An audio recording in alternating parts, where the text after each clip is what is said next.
અમદાવાદના લપકામણમાં ફર્નિચરના ગોડાઉનમાં ભીષણ આગ. લપકામણમાં ફર્નિચરના સ્ટોરેજના ગોડાઉનમાં ભીષણ આગની ઘટના. અમદાવાદ ફાયર વિભાગની 3 ટીમ સ્થળ પર પાણીનો મારો ચલાવી આગ પર કાબુ મેળવવાના પ્રયાસ. કયા કારણોસર આ પ્રકારે ગોડાઉનમાં આગ લાગી છે તે હજી સુધી કોઈ માહિતી સામે નથી આવી, પરંતુ ફર્નિચર એટલે કે ત્યાં લાકડાનો અને પ્લાયવુડનો જથ્થો મોટા પ્રમાણમાં હોવાને કારણે જે આગ હતી તેણે વિકરાળ સ્વરૂપ ધારણ કર્યું હતું. ધુમાડાના ગોટે ગોટા પણ દૂર દૂર સુધી જોવા મળ્યા હતા. આજે ગોડાઉન છે, સ્ટોરેજ ગોડાઉન, ત્યાં કોઈ કર્મચારી હાજર હતું કે નહીં તેને લઈ પણ હજી સુધી કોઈ માહિતી સામે નથી આવી.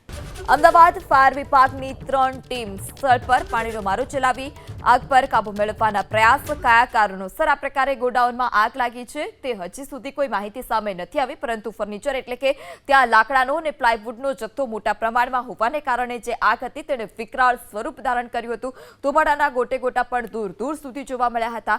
આજે ગોડાઉન છે, સ્ટોરેજ ગોડાઉન, ત્યાં કોઈ કર્મચારી હાજર હતું કે નહીં તેને લઈ પણ હજી સુધી કોઈ માહિતી સામે નથી આવી.